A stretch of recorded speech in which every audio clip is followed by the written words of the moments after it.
Let's begin with big breaking updates now coming in of the US President Donald Trump making a claim on the India-Pakistan war yet again. He in fact made claims about Operation Sindoor, and he spoke about how Operation Sindoor spooked Pakistan. So Trump has repeated his claim of being a peacemaker, and in his claim, he went on to say that the Pakistan Prime Minister told him that 35 million would have died if not for his intervention.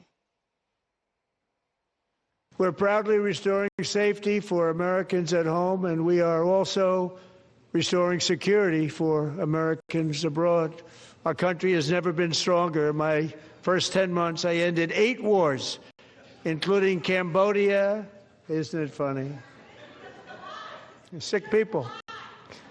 Cambodia and Thailand, Pakistan and India would have been a nuclear war. 35 million people, said the Prime Minister of Pakistan, would have died if it were not for my involvement. Kosovo and Serbia, Israel and Iran, Egypt and Ethiopia, Armenia and Azerbaijan, the Congo and Rwanda, and of course the war in Gaza, which proceeds at a very low level. It's just about there.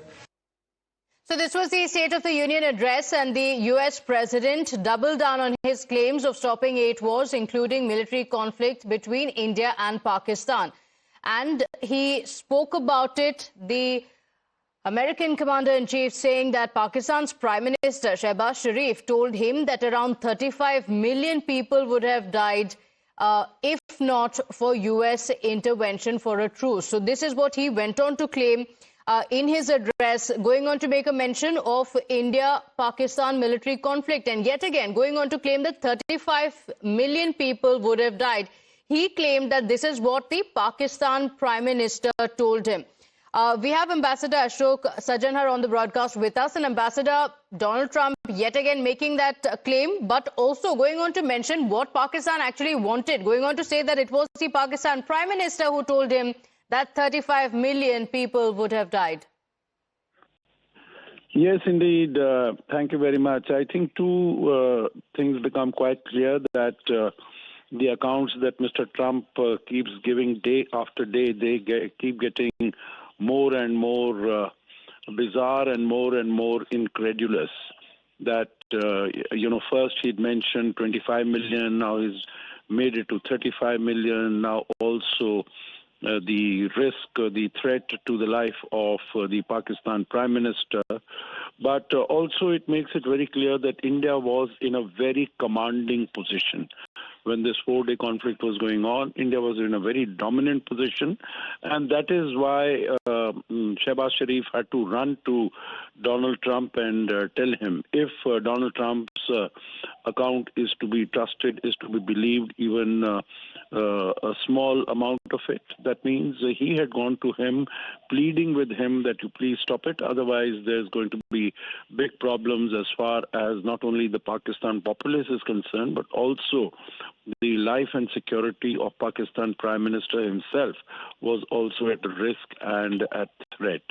So, I think all these accounts that Mr. Trump keeps coming out with, they need to be taken with a whole amount of salt because they are becoming more and more unbelievable and incredulous as time goes by. Absolutely. And it doesn't seem to be stopping Donald Trump. That's for sure. He has been making these claims time and again. Thank you for joining us on the broadcast, Ambassador.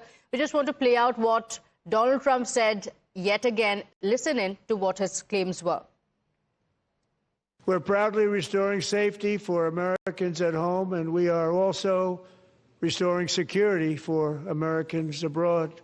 Our country has never been stronger. In my first 10 months, I ended 8 wars, including Cambodia. Isn't it funny? Sick people. Cambodia and Thailand, Pakistan and India would have been a nuclear war. 35 million people, said the Prime Minister of Pakistan, would have died if it were not for my involvement. Kosovo and Serbia, Israel and Iran, Egypt and Ethiopia, Armenia and Azerbaijan, the Congo and Rwanda, and of course the war in Gaza, which proceeds at a very low level. It's just about there. So this was the claim that was made by Trump. Now, this is the State of the Union address where Trump spoke about and claimed that he stopped 8 wars. That was a claim that he made yet again. He mentioned this during his address and went on to even claim that the Pakistan Prime Minister had told him that 35 million people would have died, and he claimed US intervention as well. So yet again going on to claim that he resolved 8 wars. This was a State of the Union address, and he spoke about how the peace is returning to the United States. He said peace is returning to United States, and he also said we are not just restoring security for Americans, but also for Americans abroad, and that's when he made that mention.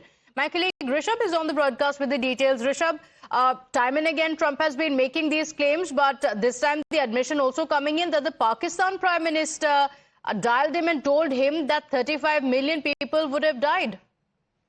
See, one thing is very clear. Donald Trump is not going to back down on his claim that he was the one who stopped India-Pakistan conflict in May 2025.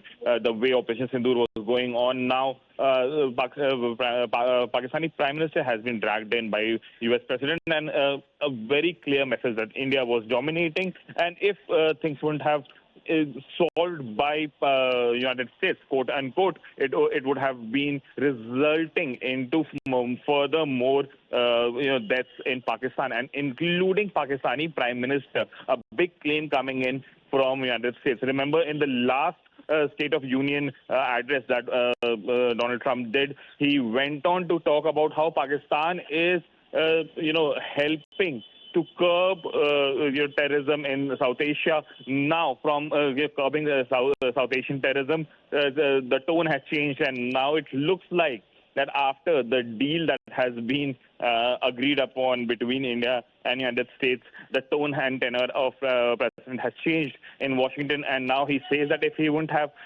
gotten involved in the conflict, Pakistani Prime Minister would have been killed. Remains to be seen how Pakistan sees this and whether they will have a response to it or not. But India has maintained one thing very clear, that it wasn't any third party. It was between India and Pakistan that the conflict was stopped, and it was DGMO of India who received a call from his counterpart in Islamabad, and then the truce was agreed upon. Remains to be seen now what Pakistan says, given that their Prime Minister has been dragged here.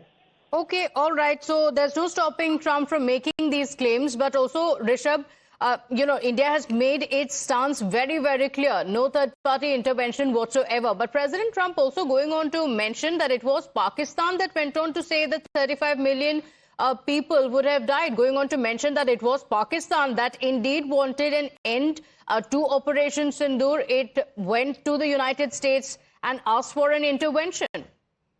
Well, definitely. See, one thing is very clear. The State of Union address today by the U.S. President was in a way to showcase that he is strong and he is running strong.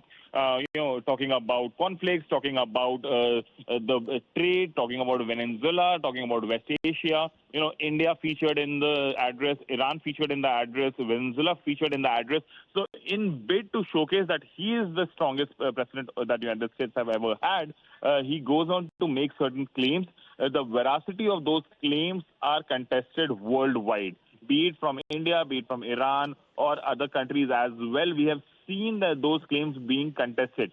Now that he is saying that it was him who safeguarded about 35 million people, that is something that needs to be cleared by India and Pakistan, because these were the two sides who were in that conflict. Remains to be seen whether Pakistan will have the guts to actually confront Donald Trump and give an official statement on this or not. Okay, all right. Do stay with us. We have retired Major General Shashi Asana also with us. Thank you for joining us, Major General. What do you make of Trump's latest claim? See, President Trump's latest claim is a continuation of his stance, which he thinks that he has given it to the American public and he can't retract. That's one part of it. Secondly, there is no doubt with this latest tweet, as well as with the other with the events on ground, that Pakistan did approach him, and Pakistan, after Kirana Hills, there was a near miss, or shall I say, there was a strike near Kirana Hill. I think they were rattled and they thought that it's time to go to USA. So they would have gone to USA. That's a separate issue. The India was very clear that unless Pakistan requests, there will be no ceasefire, and Pakistan requested, and then there was ceasefire. So Indian stance still remains exactly what it was. As far as Americans are concerned, yes, Pakistan must have reached them. I don't think Pakistan is going to contradict Donald Trump by any stretch of imagination. But yes, it vindicates India's stand that it was Pakistan which was nervous, which panicked, and it was trying everything. And finally, they landed up to say that their DGMO requesting our DGMO that they need ceasefire. So it vindicates India's stand. Willy-nilly, whatever President Trump is saying, I think indirectly it vindicates what we have been saying. That ceasefire has taken place only on the request of Pakistan, when we also conceded that okay, we can go ahead with ceasefire after Pakistan requested us for ceasefire. Okay, all right. Thank you for joining us on the broadcast. We also have retired Major General Dhruv Katoch on the broadcast with us. Would you agree that what Trump has said has only reiterated that it was Pakistan who went running to the United States for an intervention? Yes, that is true, because in fact everybody knew it all the time that it was the Pakistanis who requested the United States to intervene. And that was the time when even when the U.S. Vice President had actually called up, we had told him no. We said the Pakistanis will have to actually request our DGMO. It had to be a one-to-one deal between India and Pakistan. And that was the time when the Pakistani DGMO spoke to the Indian DGMO, and then we agreed. That was part of our plan. Escalation control was part of our plan right from the night 6th, 7th May when the operation started. So within 3 days it terminated, which speaks very highly of the political and military leadership of India. And consequently, it also speaks very poorly of the way Pakistan has handled their own affairs, especially with relation to terrorism and their continual support to terrorist activities. Okay, all right. Thank you for joining us on the broadcast. Let's listen in to what Trump has said. We're proudly restoring safety for Americans at home, and we are also restoring security for Americans abroad. Our country has never been stronger. In my first 10 months, I ended 8 wars, including Cambodia. Isn't it funny? Sick people. Cambodia and Thailand. Pakistan and India would have been a nuclear war. 35 million people said the Prime Minister of Pakistan would have died if it were not for my involvement. Kosovo and Serbia. Israel and Iran, Egypt and Ethiopia, Armenia and Azerbaijan, the Congo and Rwanda, and of course the war in Gaza, which proceeds at a very low level. It's just about there. And while defending his trade playbook as well, Donald Trump said that tariffs funded major deals and boosted economic growth while strengthening national security. He termed the Supreme Court ruling as unfortunate and claimed that tariff could even replace income tax while protecting peace and stability. And then just 4 days ago, an unfortunate ruling from the United States Supreme Court. It just came down. It came down. Very unfortunate ruling.